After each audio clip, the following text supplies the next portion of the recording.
네, 우리 그러면은 이제 온라인 클래스 마지막 시간이죠. 공정과 평화의 세계 이제 세 번째 단원. 세계 평화와 정의를 위한 지구촌의 노력들 단원을 함께 같이 이야기해 보도록 하겠습니다. 화면이 갑자기 하얀색으로 바뀐 이유는 재작년에 옹크했던 데랑 단원이 똑같길래 그때에 썼던 PPT를 바꾸려고 보니까 그때는 흰색으로 했었더라고. 그래서 바꾸기 조금 귀찮아서 그냥 그대로 가져왔습니다. 네. 그래서 일단은 우리 교과서 199페이지부터 보면은 되는데, 교과서에서는 이제 그 세계의 지역 분쟁에 대해서는 조금 간략하게 언급이 되어 있고, 대신에 평화를 위한 노력과 그 다음에 NGO, 그래서 인도적인 지원, 그리고 이제 우리가 할 수 있는 노력, 이런 부분에 대해서 조금 이야기가 비중이 있게 다루어지고 있습니다. 그런데 이제 오늘 수업을 할 내용은 우리 프린트에서 보다시피 좀 세계에 다양한 분쟁 지역들이 있고, 그래서 이제 이 분쟁 지역들에 대해서 조금 더 많이 한번 설명을 하는데 시간을 써보고자 합니다. 그래서 이제 이 분쟁 지역들 또 많은 지역들이 이미 우리가 앞에서 각각 그 지역지리 하면서 배웠던 내용들이기 때문에 오늘 이제 배울 내용들은 크게 이제 완전히 새롭거나 이러지는 않을 거고, 그런데 지난 시간에도 한번 이제 내가 얘기를 했었는데, 내용들이 이제 연결성이 있다기보다는 조금은 이제 뚝뚝뚝 좀 끊어지는 그런 이제 느낌을 좀 받을 수는 있어가지고 조금만 집중하기 쉽지 않을 수 있겠지만은 집중을 잘 해주기를 부탁하겠습니다.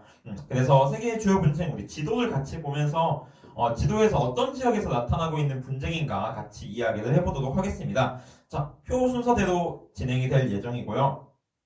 일단은 뭐 분쟁에 대해서 전반적으로 이야기를 조금 해보자면은, 분쟁이라고 하는 거는 어떤 영토 그 자체 혹은 그 영토 영해에 있는 자원 이런 것들에 대해서 이제 서로 가지고 싶으니까 그 갈등이 이제 실제적인 군사적인 충돌이나 대치 이런 걸로 이제 표면화되는 것을 우리는 그 분쟁이라고 이야기를 하는데, 그래서 이제 보통 예전에는 어떤 자원이냐 하면 에너지 자원, 뭐 석유, 석탄, 천연가스, 금, 철광석 이런 것들이 됐겠지. 근데 최근에는 이제 물과 관련해서 물이 이제 사막화라든지 이제 지속적인 가뭄 이런 걸로 인해서 물도 이제 하나의 그 분쟁의 요인으로 작용을 하고 있다고 합니다. 그리고 이제 어떤 그 역사적으로 조금 서로 갈등이 있었던 지역들, 이런 지역들에서 서로 스토리텔링이 있는 거지. 예전에 이제 너네 부족이 우리 부족 괴롭혔잖아. 아니면은 너네 그때는 이래놓고 왜 이래 지금은? 아니면 뭐 거기 원래 우리 땅이었어. 이런 경우로 이제 민족적인 그리고 종교적인 역사적인 문제로도 분쟁이 발생을 하기도 합니다. 그래서 어떤 분쟁 지역을 얘기를 할 때 여기는 왜 이런 분쟁이 발생했어요? 라고 물어본다면은 딱 한 가지의 이유로 딱 떨어진다기보다는 보통은 여러 가지의 요인들이 복합적으로 작용을 하고 있는 경우가 많고, 그리고 이제 처음엔 어떤 한 가지의 분쟁으로 시작이 됐다고 하더라도 오랜 시간이 흐르면서 다른 이유들이 거기에 다시 더 많이 쌓여가지고 결론적으로는 역시 복잡해진 그런 분쟁 지역도 많다고 합니다. 그 다음에 이제 분쟁이 발생하게 되면은 그곳에서 갈등이 발생하면은 좀 아무래도 세상이 흉흉해지겠지. 막 군사적인 충돌도 있을 테고 무기 같은 것들이 있을 테고 폭탄이 있을 테고 지뢰 있을 테고 그러니까 이런 곳에서 사람들은 살고 싶지가 않을 테고, 그리고 이제 이런 곳에서 사는 과정에서 위협을 느낄 테고, 그러면서 그 지역을 떠나는 사람들이 생기게 되는데, 이렇게 떠나는 사람들을 우리는 난민이라고 부릅니다. 그래서 뒤에 이제 쭉쭉쭉쭉쭉 이야기를 하다가 난민에 대한 이야기들도 몇 번 언급이 될 예정이고, 세계에서 이제 가장 규모가 큰 난민 집단 민족 누구냐 하면 이제 저기 이라크나 터키 이쪽 주변에 살고 있는 쿠르드족, 나라가 없는 민족들 중에는 가장 규모가 크다라고 이렇게 알려져 있습니다. 그래서 표를 같이 참고하면서 첫 번째 카스피해부터 이야기를 해보도록 하겠습니다. 지도상에는 여기 이쪽에 위치하고 있는 지역, 내륙에 있지만은 규모가 꽤 크기 때문에, 그 다음에 찍어 먹어보면은 짜기 때문에 일단은 이름을 카스피해라고 바다라고 붙여놓았습니다. 그런데 이 바다에는 석유와 천연가스와 같은 자원들이 굉장히 많이 매장이 되어 있대. 그러면은 이 카스피해를 둘러싼 주변 국가들한테는 좋은 거라고 생각을 할 수도 있겠지만은 자원이 있으면 항상 모든 나라들은 그렇게 생각을 하게 됩니다. 저거 내가 조금 더 많이 먹으면 안 될까? 쟤네랑 나누어 먹기 아까워 하면서 이 카스피해를 두고서 각자 자신의 이익에 따라서 카스피해는 바다다 아니다 카스피해는 호수다 라고 이렇게 분쟁을 벌이게 되었다고 합니다. 바다면 뭐가 좋고 호수면 뭐가 좋냐? 바다면은 이제 영해라는 개념이 있기 때문에 각자 자신의 국경에 접한 앞바다를 각자 나누어서 가질 수가 있고, 호수가 된다면은 이거는 이제 호수는 바다의 규약을 적용받지 않기 때문에 닿아 있는 면적과 상관없이 그냥 똑같이 5등분해서 가져야 된다고 합니다. 그래서 꽤나 오랜 시간 동안 이 카스피해를 두고서 러시아, 아제르바이잔, 투르크메니스탄, 카자흐스탄, 이란 5개의 나라가 분쟁을 하다가 결국 이제 2018년에 카스피해를 바다로 인정하기로 합의를 했습니다. 단 특별한 지위를 가진 바다다. 그래서 그 특별한 지위가 무엇인지에 대해서는 나도 완전히 이해를 하지는 못했고, 다만 이제 일반적인 바다에 준해서 자원을 나누는 것보다는 이제 그 호수라고 주장을 했던 나라들한테도 조금은 이제 배려를 해주는 형식의 그런 식으로 이제 결말이 난 것 같습니다. 그래서 카스피해에 대해서 이야기를 해봤고, 두 번째는 카슈미르 분쟁입니다. 그래서 카슈미르 우리 몬순아시아와 오세아니아 하면서 얘기를 했었지. 인도와 파키스탄의 국경 지역에 위치하고 있는 지역이고요. 여기는 종교적으로는 이슬람교 대 힌두교가 되겠네요. 나눠서 따지면은 여기 파키스탄 대 인도가 될 테고. 그래서 왜 여기가 분쟁 지역이 됐냐라고 하면 수업 시간에 얘기해줬던 거 기억나지? 원래 여기는 이슬람교 신자가 많은 곳인데 여기는 이제 파키스탄에 들어갈래, 인도로 들어갈래라고 물어보았더니 거기에서 이제 힌두교도였던 일종의 교지사가 우리 인도요 하면서 주민들의 뜻과는 다르게 인도로 빨려 들어가게 되었고, 그래서 그때부터 파키스탄은 내 나라, 인도는 못 준다 하면서 계속 갈등이 이어지고 있다라고 하는 것. 그리고 플러스도 여기에서 이제 카슈미르의 일부 지역은 이쪽 동북 쪽에 이제 위치하고 있는 중국이 또 먹으면서 더더욱이 이 갈등은 끝낼 기미가 보이고 있지 않다라고 하는 점까지 이제 우리 이미 앞단원에서 언급을 했었기 때문에 이 정도. 카슈미르가 여기였지. 한 번만 확인을 하고 넘어가는 선에서 우리도 넘어가도록 하겠습니다. 다음은 이제 여기입니다.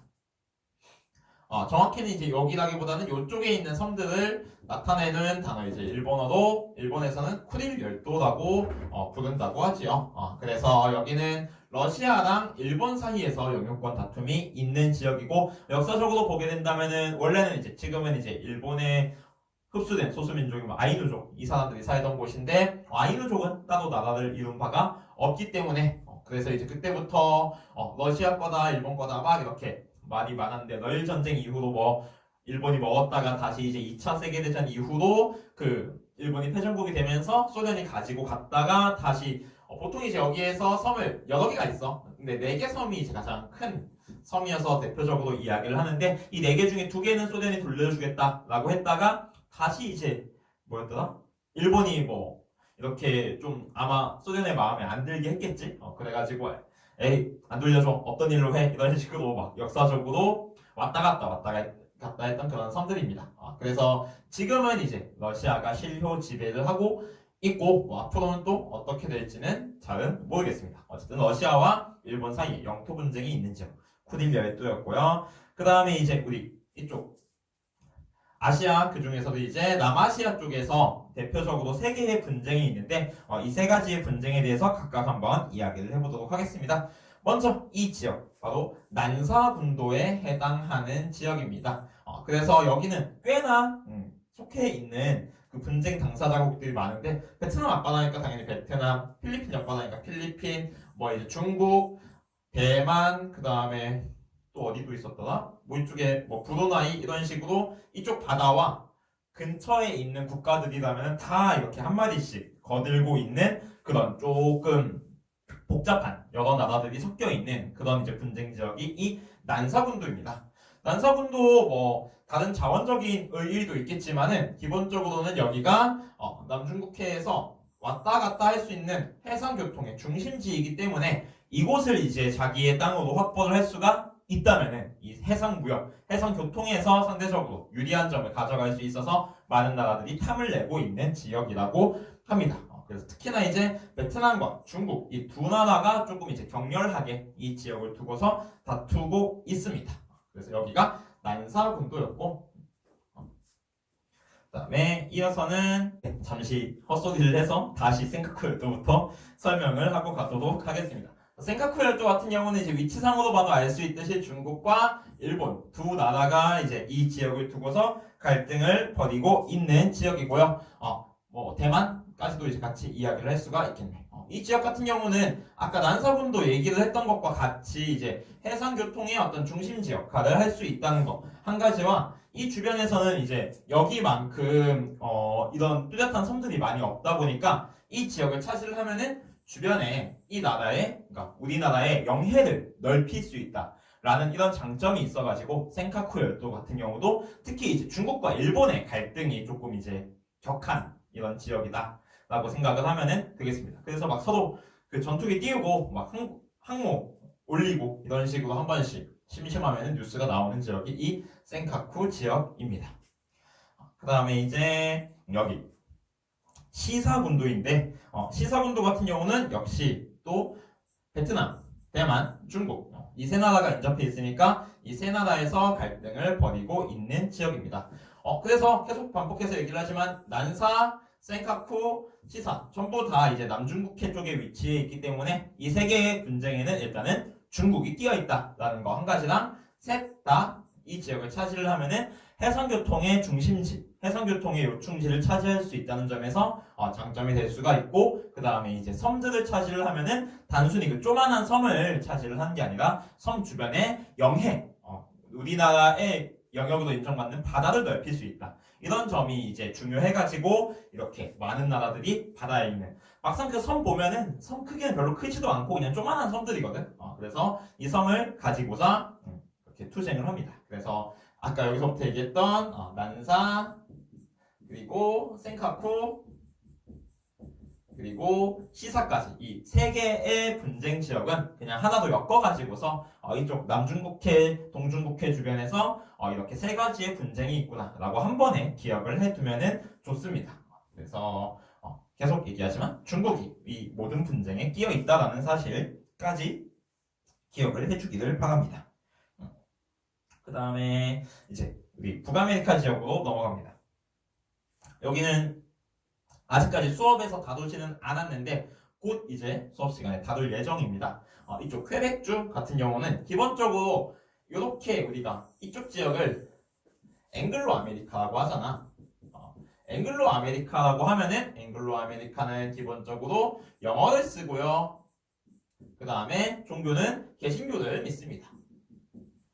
근데 이 퀘벡 지역은 초기에 이제 식민지 지배 영향을 받을 때 영국이 아니라, 그러니까 이게 결국 다 영국의 영향인 거잖아. 근데 영국이 아니라 프랑스의 영향을 받으면서 영어가 아니라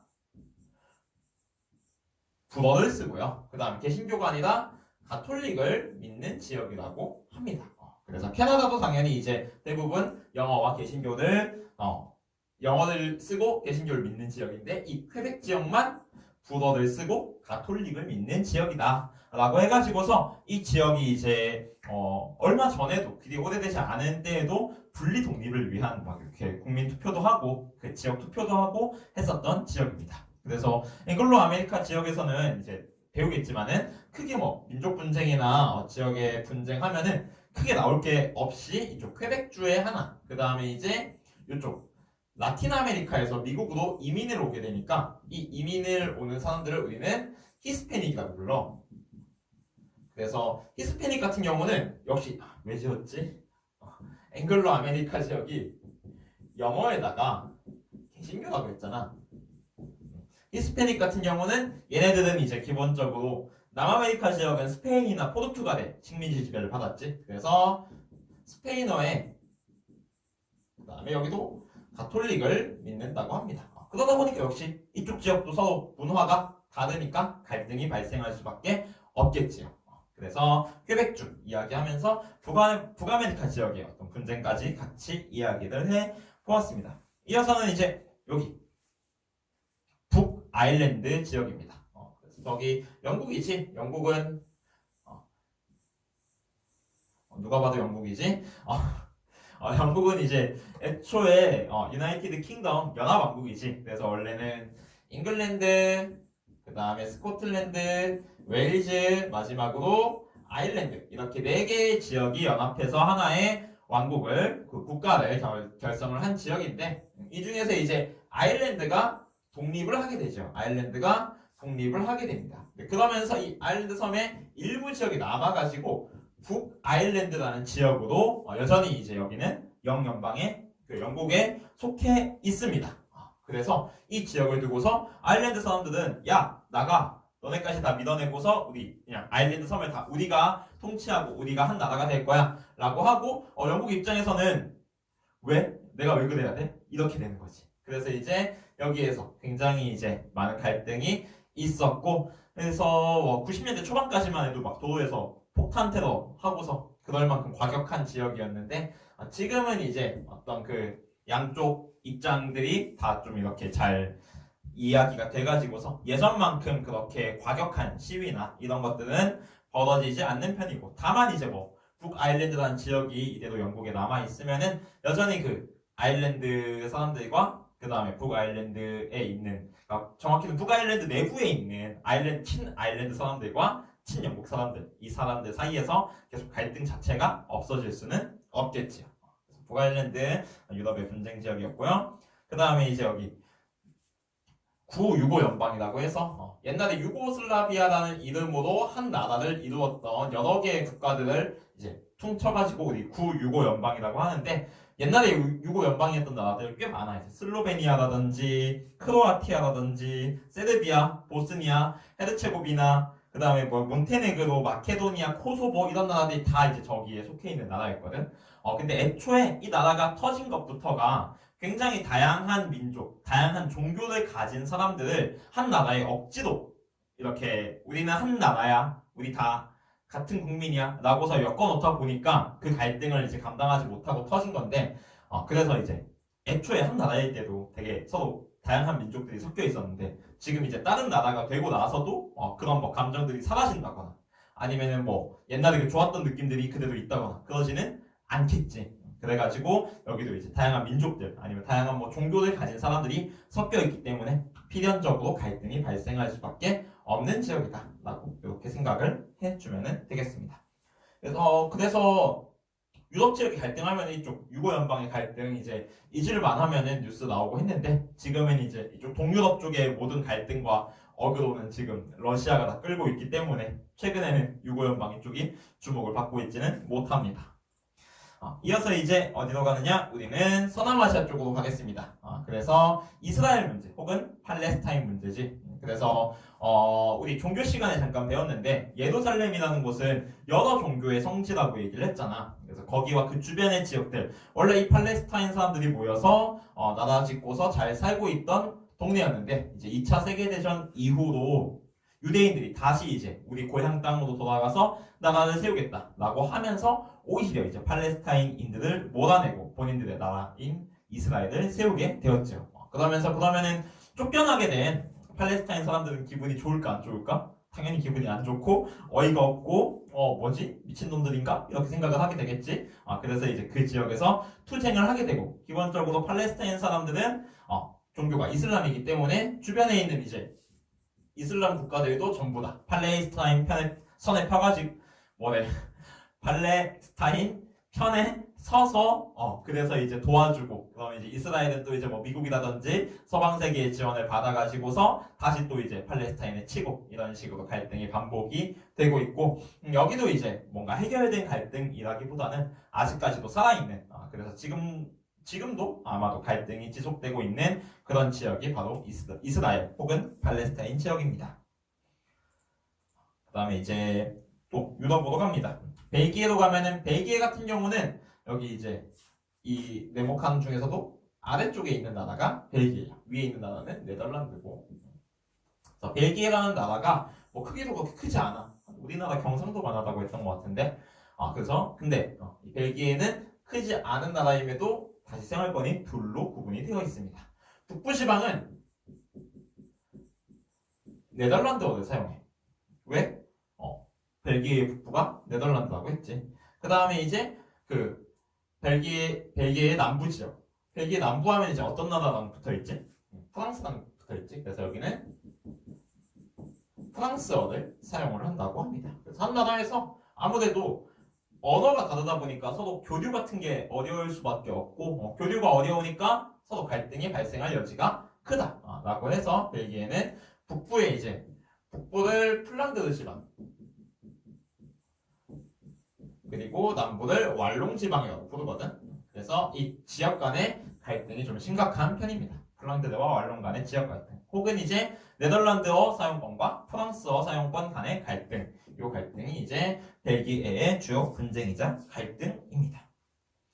그 다음에 이제 지도에 너무 애매하게 표현을 해놓기는 했지만은 북극해 우리 지난 시간에 지구온난화에 대해서 얘기를 했잖아. 그래서 지구온난화가 환경적으로는 큰 문제일지라도 또 이제 어떤 경제적으로는 이 북극해가 녹으면은 이곳을 통해서 배가 항해가 가능해지고 그 다음에 원래는 빙하가 이렇게 있었을 거잖아. 빙하가 녹고서 밑에 땅이 드러나게 되면은 그 땅에서 이제 자원 같은 것들이 남아 있을 수가 있겠지. 그래서 북극은 누구 거냐? 이거를 가지고서 다시 말하면은 저 항해를 할 수 있는 영해는 누구 나라의 영해냐? 아니면은 저기 나와 있는 저 자원은 누구의 자원이냐? 이거를 가지고서 여러 나라들. 보통은 근데 갑자기 이제 여기 아프리카에 있는 콩고가 갑자기 북극해 영유권을 주장할 리는 없을 테니까 북극해에 인접해 있는 나라들, 캐나다라든지 미국이라든지 러시아라든지 뭐 핀란드, 스웨덴, 노르웨이, 뭐 아이슬란드 이런 나라들이 이제 보통 주장을 하게 되겠죠. 그래서 이런 나라들끼리 북극해는 누구 거냐? 라고 해서 갈등을 벌이고 있는 것이 이제 북극해 분쟁입니다.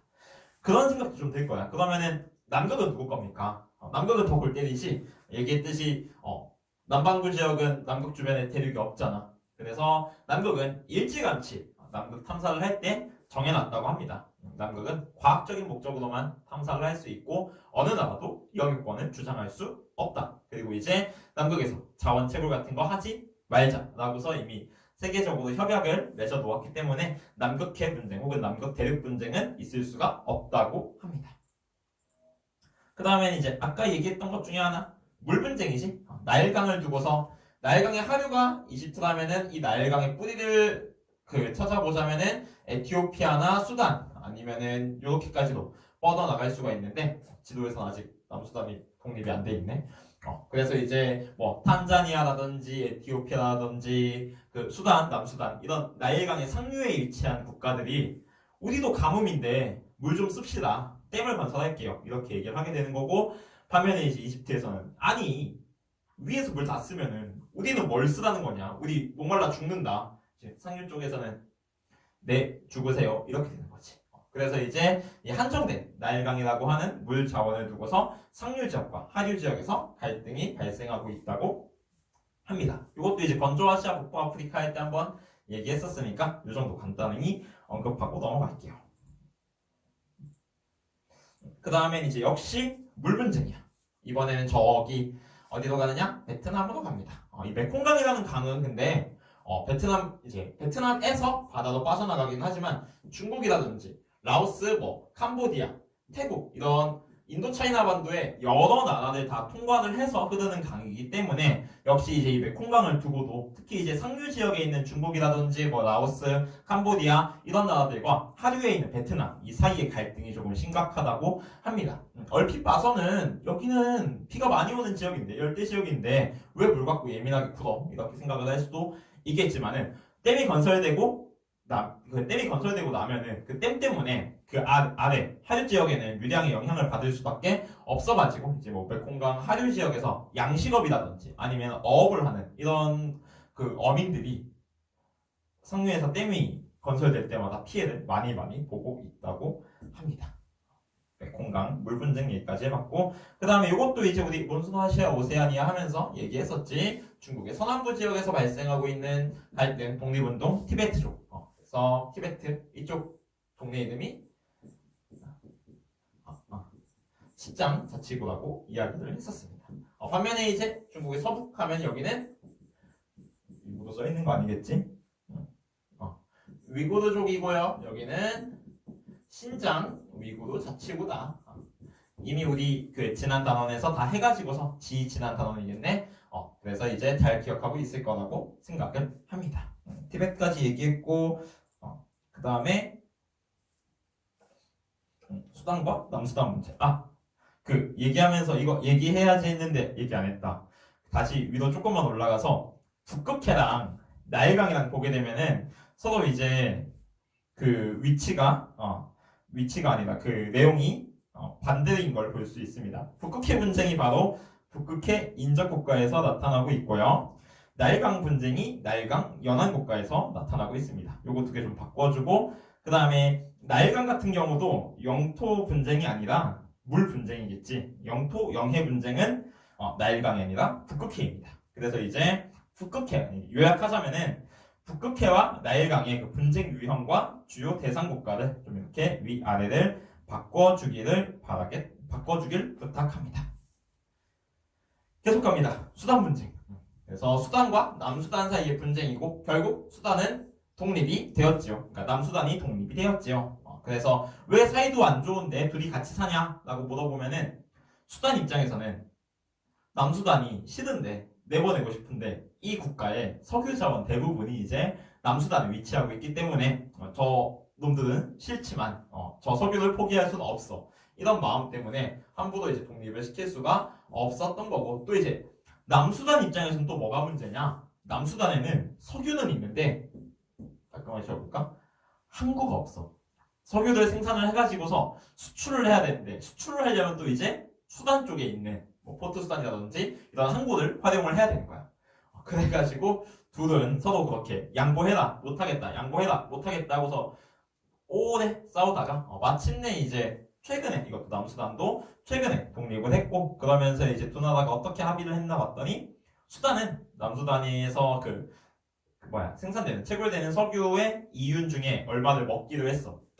그리고 대신에 수단은 남수단에게 석유 수출을 위해서 항구를 제공하기로 했다고 합니다. 그래서 서로 이제 떨어져 살 수 있게 됐으니까 둘 다 윈윈이 아닐까라고 생각을 합니다. 이어서 여기로 가게 됩니다. 쿠르드족 문제. 아까 얘기했듯이 나라가 없는 민족들 중에서는 세계에서 최대 규모의 민족이라고 했어요. 쿠르드족. 나라가 없어가지고 여러 나라를 떠돌고 아니면 여러 나라에서 소수 민족으로 살아가고 있고, 그러다 보니까 좀 탄압 같은 거 많이 받고 있는 민족이 이 쿠르드족입니다.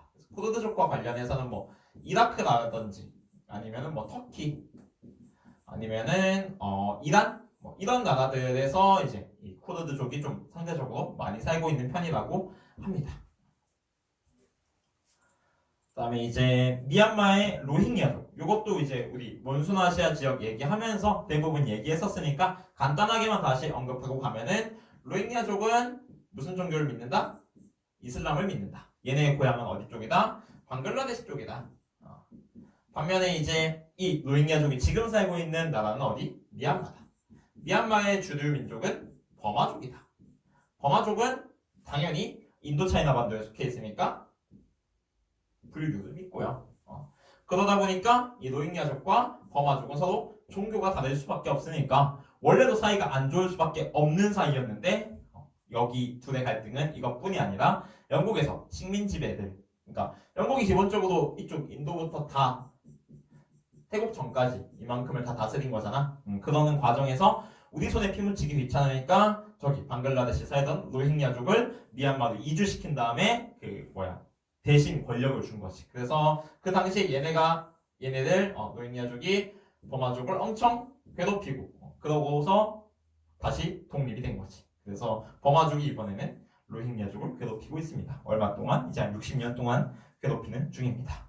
그래서 이것도 이제 끝날 기미가 잘 안 보이지. 버마족이 화를 풀 기미가 보이지 않고 있습니다.